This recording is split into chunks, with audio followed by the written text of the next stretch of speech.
Hey, Cavaliers fans, Spencer German, Spencer Davies coming to you from Rocket Mortgage Fieldhouse. It feels good to be back in this It's a building. friendly site. It's a Yeah, friendly site. It's kind of familiar a little bit, this thing going on here. in And Spencer Squared. yeah, and it's And this, 2024 Media Day. the, Come on, we're going to have some fun today. there's no basketball court behind us, but it still feels very familiar. As Spence said, and I'm sure as you see on some of the imaging behind us, it was Media Day today.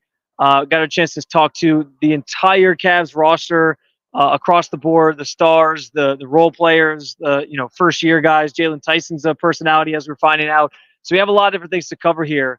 But Spence, there were some interesting things said today, particularly from the core four guys. Some controversy in regards to Jared Allen and his rib in the playoffs. He had some comments on that. Donovan Mitchell talked about it, or sorry, Darius Garland rather talked about trade rumors this summer. But I do think Donovan Mitchell is where we should start because we know the big news of the summer was that he signed his extension, committed to the Cavs longer term, and he talked a little bit about that. Well, maybe the most interesting thing that he said about the situation was that he felt like he knew back in January of this year that he was coming back to Cleveland. And I thought that was pretty telling because I know you and I and others, we were sort of on this train of like, listen, everything he said has been, he's committed. It seems like he's bought in. And he talked about how, like, since he's been here, he just loves Cleveland. He feels like it's a place for him. And even though there was this thought that he was going to New York back when the trade first happened in 2022, he's that was fine in the moment, but he's really enjoyed his time here in Cleveland. I thought that was important to hear for Cavs fans. Yeah, and you caught more of them than I did, but it's just funny to me. The first thing he said, he's like, "I told you guys I don't mind the cold. It's not a bad thing, right?" He's like, somebody who's from New York. It's not that different in that sense. But I could pull up a clip of us talking at the end of last season about Donovan Mitchell and saying how he's saying all the right things, he's doing all the right things, and it appears that there's nothing out of the ordinary going on here. And what happened? We find out that he thinks he's back in January, and he ends up signing the deal this offseason. He's clearly got 10 toes down right here in the land, and everybody has raved over his leadership, the way that he's kind of taken the mantle of this team, taking them into training camp before training camp even starts. It's a pre-training camp. Had the guys about having a whole month now of work with the guys. Yeah. So taking on even more of a leadership role. And it's somebody who wants to be here. It's somebody who believes in this team and believes that this group, as constructed, can bring a championship to Cleveland. Yeah, and other guys talked about just, what the sense that they got from Donovan throughout the season. I know I asked Dean Wade about it specifically, and he said, like, it wasn't really even a thought for us, like, because we just kind of assumed it was going to happen. It was nice to get the reassurance this summer, but he said, like, we kind of expected it. And so, yeah, he definitely gave off that vibe to his team that he was going to be back. And I'll say this, Spence, I don't know if this is like some profound take necessarily, but I do think that, like, the Cavs resoundingly won this. Maybe not won. I don't know if there's like winning the trade, but this was a good trade for them. Like, there's no looking back and having buyer's remorse or anything like that. The whole point was to get to the second contract.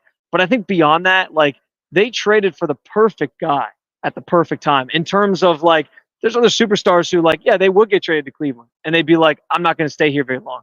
He's bought in every sense of the word. He's embraced this town. Like, that there's something to be said for the fact that they surveyed this market and they pinpointed a guy that they felt like, this guy's not going to be a diva. He's gonna buy in. He's gonna do things the right way. And they've got that in spades from Donovan Mitchell to the point that you just made. Yeah, and I mean, it was a risk. It was a risk. You're trading away a ton of draft capital. You're trading away somebody who had played very well for you in Lauri Markkanen, an excellent scoring player like Colin Sexton, and obviously their first round pick, a lotto pick that year in Ochai Agbaji. That there was risk to that move, but the risk sometimes does pay off. Yeah, and I don't think it's cutting corners necessarily. It's just one of those things that's a fact that in the NBA you need superstars to win.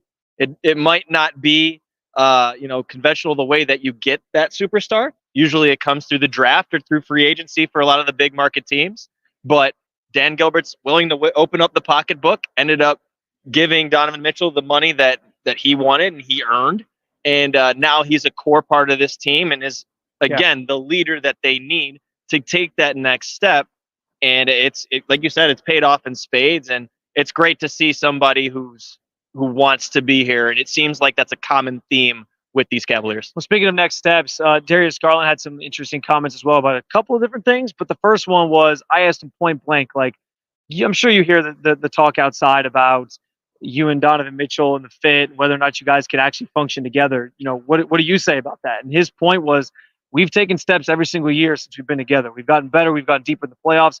We've grown as teammates, but also the core group of guys has kind of grown together. So it's working to me. Like, it looks like it's working in my opinion. And listen, we know some of the advanced numbers show that when those two guys are on the floor, the offense is better and they're actually playing better basketball. I think last year, and I said this, I know we talked about this a lot. Like, I do think Darius Garland deserves some slack for last year because of the situation he was dealing with the broken jaw. And he talked about that obviously as well. Feels good. He gained some of that weight back that he lost during that stretch. He's put on some muscle as well, and that's been a focus for him. But I do think, like, there's something to the idea that, like, maybe there's this idea that they don't fit together. But let's see what Kenny Atkinson can do with them. Different coach, different perspective. He might see these two players differently than another coach like JB Bickerstaff might have. And so I think there's some encouragement and some excitement about the idea of those two guys working with Atkinson specifically. 100%. And I think it's about how they play with Evan Mobley having a new role. And I think that it just kind of all connects, because we know, as we talked about on the last time we did this, that Evan Mobley's going to have the ball in his hands a ton. He's going to be pushing it in transition, and in a half courts, he's going to have the ball just face up, trying to get guys involved in dribble handoffs, looking for cutters, all that other good stuff. With Darius, for him specifically, I think it's just about shooting the basketball. And Kenny is going to emphasize how important it is for him to pull up, for him to get off ball and come off of off ball screens, getting him in the corners, whatever it has to be, as a catch shooter and as a pull up shooter. This guy can knock down threes and is an incredible shooter. And that's the area that I think he needs to utilize a little bit more. But again, Darius Garland has been used to being a playmaker his entire life. And he's somebody who's a point guard and the engine that kind of runs everything. But he's just got to be a little bit more selfish sometimes. And it's not necessarily a bad thing, because I think Donovan wants him to be more selfish in that way. And Evan and Jarrett have seen it firsthand how good Darius Garland can be, especially in that All-Star season. You mentioned the development of Evan Mobley, which we'll get to here in a second. I do want to mention, crazily enough, Darius Garland is kind of the elder statesman now of the core floor. Longest tenured guys. Obviously, Tristan Thompson has more years as a Cavalier, but his most recent stint isn't quite as long. But yeah, like, I found that kind of interesting that he's the longest tenured guy in this team at the moment. The other thing he did mention, because there were some trade rumors along the lines of this conversation about if they fit together or not. Rich Paul's obviously his agent, and it was floated that if they re-signed Donovan Mitchell, that he was going to request a trade. That never really came to fruition. He did talk about that. He addressed it today, and he said him and Kobe put that to bed pretty quickly. Like, they had a conversation. Kobe was pretty upset that it was even out there, and they put it to bed pretty quickly. And he said he always wanted to be in Cleveland. Like, he said he likes it here, and they made that pretty clear that they both wanted each other, both sides. And so maybe a game of he said, she said, maybe some agent manipulation going on here to try to just survey the market a little bit. But Garland is saying that he's committed and that he was happy to be back with the Cavs this year. Most definitely. And you're not wrong. That's just kind of how things are in the NBA. You don't know where the leaks are coming from. You don't know who's got what agendas. And even somebody like me that usually is, looking straight ahead and not paying attention to some of those. I bought into some of it. I mean, just you always got to look at. You see Shams Charania on the tweet. You feel like he knows what he's talking about. Exactly. So there's something to this. Whether it's like it's whether it's a legitimate attempt at getting traded or not is up for debate, because that's how you sort of play the market. Sometimes you do, sometimes you don't. Sometimes you're just feeling things out. But yeah, when you get some of these people, certain people that we trust reporting it, of course you're going to buy in. Yeah, no question. And I think what Cavs fans have to take solace in with this is that Kobe did get out in front of it and talk to Darius right away. That's got to be music to their ears, because that just shows the connection between the top of the organization and who's on the actual team itself. That's good. That's good that there's a line of communication open and that they can trust each other. And I think that kind of just mirrors itself when you look all down this roster at how much these guys are talking about how much they vibe, how much they enjoy each other's company. They enjoy each other's talents, obviously, but they're a group of guys that like each other. And I think that's the main theme that's come out of this media day. And that Tristan Thompson's still Tristan Thompson, because my God, that guy was having fun today. You're right about this team liking each other, man. Like, there was multiple people going to podiums at the time. They were yelling across to each other. They were doing all different stuff. And I think that's an encouraging thing, as well as there's a looseness about this group. And it feels really good as they get ready for the season, obviously coming up in the next month. Spence, you had a chance to listen more closely to Evan Mobley's presser today, and just what he had to say. Kenny Atkinson has been really pumped, just mentioning the name Evan Mobley a lot whenever he's talked, whether it's just about his role, how he sees him developing, the work he's been putting in the offseason. What was maybe the biggest takeaway you had from what Mobley had to say and him embracing this new role in this offense? He knows, and he's very eager to see what it looks like, and he's been working on the ball handling. He's been working on the playmaking aspect. He added more weight. He did not disclose how much he Fans added. love to hear that. But anytime they hear that Evan Mobley got a little stronger, they like that. He added more weight. Looking at different options and different reads and transition after grabbing rebounds. Evan is going to be a playmaker this year. This is going to be a completely different side of Evan Mobley that you guys are not used to seeing, at least consistently, from what we've seen the past 3 years. So it's exciting for me just because I know how talented he is. I know that he's a raw prospect when they drafted him. They had some things to work on around the edges. I think he's absolutely a top 5 defender in the NBA. I think he has all the tools to do it on the offensive end. It just kind of has to put him in the right position to do so. So I think that part's going to be very exciting, especially with Darius Garland and Donovan Mitchell coming off the ball, Max Strus and maybe some dribble handoff and off-ball screens, cutters. You still have Sam Merrill, we haven't talked about yet, too. Lots of shooters, and just making the right reads. And it's gonna have some ups and downs, but there's excitement around not doing the same old thing. It's not just high screen and roll. It's not just being in the dunker spot. It's going to be active participation in these sets, and that should excite a lot of people. The Cavs' other big man, Jarrett Allen, who we know is sort of the guy who calls the shots on defense and is a staple in that way to this team. I think the most notable thing to come out of his presser today, Spence, was just his comments on the rib injury, because we know his season ended in a little bit of turmoil, I think, from fans across the NBA. You had JB Bickerstaff making some comments about playing through injuries. You had former Cavalier Marcus Morris making some comments about Jarrett Allen not playing through the rib injury. And I thought the point that Jarrett made was perfect. He said, I understand why you'd hear rib injury and you'd think like, oh, that doesn't sound that bad. He can play through it. Because that's how I used to think too. He's like, and then you have the rib injury that you had that I got, and you realize, oh shoot, like this is a lot tougher to play through than I thought it was. So it's a matter of perspective, man. I don't think we obviously didn't get the full context of the injury. It was reported as a contusion. And really was a crack. And he mentioned that there was still a piece of bone that's like loose in his body somewhere from that injury. So like this was more serious than I guess it was led on. And I think that was kind of the missing context of that situation. Yeah, and I mean, anyone that asked about Jarrett and his injury that was brought up, like Isaac Okoro, for example, said, I knew he wanted to play. I'm his locker mate. That guy is always 100% pouring his soul into this team.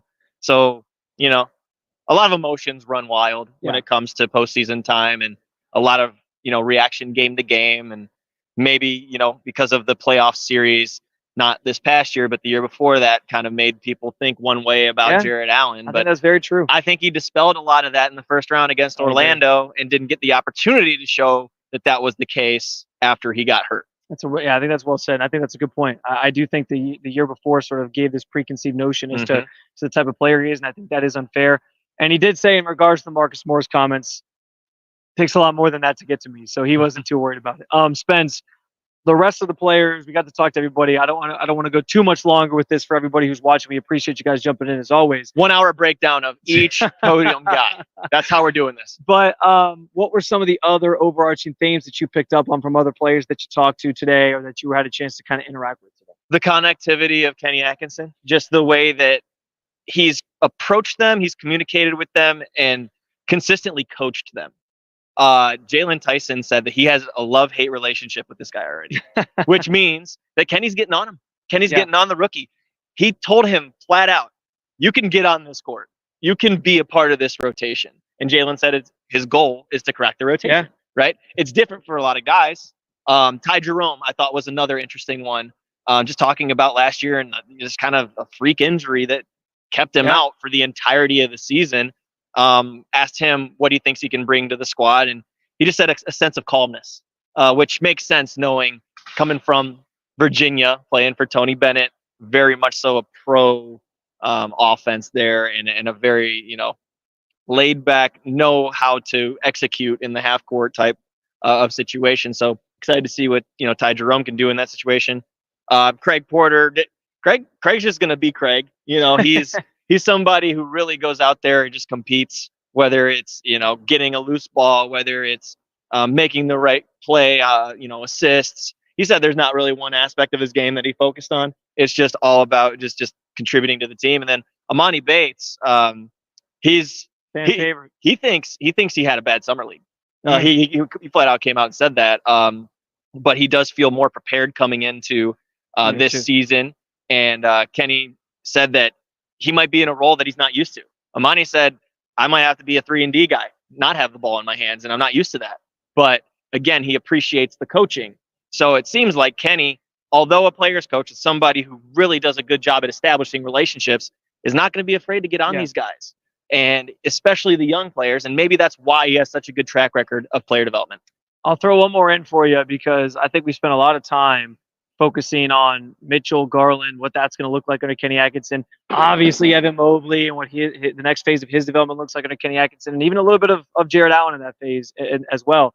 But talking to Sam Merrill, I think fans should be excited about what his role is going to look like. He said it's kind of similar to last year, and he's been working on a lot of coming off of screens and shooting threes. But guys, in Kenny's offense, which is all about spacing and creating these opportunities, there might be some chances for him to really unlock some things and put up even better numbers with a coach that's going to sort of emphasize that. So I'm just saying, I don't want to make any promises or anything. I just want to say, I think fans should be excited about what of year two with Sam Merrill. And ditto for Max Strus. Max Strus, very similar. He doesn't have as quick of a release. Obviously, we know Sam can just get that thing up like that. Max is a little bit more deliberate with his, but he's not afraid to shoot. We know that Max will shoot the heck out of the ball. He's looking forward to just how fast they're going to play. They're going to be pushing the ball down in transition, and Evan's going to have the ball in his hands. He talked a bunch about that, and we just mentioned, how Evan's going to be kind of the conductor in some ways. But with Max, I think that a lot of people have to look out for him because we know that guy will not say no to an open shot or a catch shoot situation. So, and then one last tidbit, Isaac Okoro, he did say that he took free agency down to the kind of the last minute. He was candid. He was very candid in saying that he almost took the qualifying offer to pursue kind of a prove it year. But he's all about the togetherness of this group. He's looking forward to coming back, and Kenny sees him, he said, as a cutter and somebody who can handle the ball. So we're going to see a little bit more of Isaac Okoro here in Cleveland. All right, guys, we appreciate you following along with us as we recap Media Day with you. You can continue getting recaps of Media Day with the press conferences, which are going up at the Cleveland Cavaliers on SI YouTube channel. And, of course, all of our written content, which you can find at si.com/NBA/Cavaliers, or just Google Cleveland Browns on SI, and you'll find us there as well. I got something up there already. We got plenty more stuff coming from what was said today. But, as always, we appreciate you guys jumping on in with us. We're excited for the season just around the corner to get rolling and bring in more coverage like this. For Spencer Davies, I'm Spencer German. Keep on following along for all your Cleveland Cavaliers coverage at Cleveland Cavaliers on SI.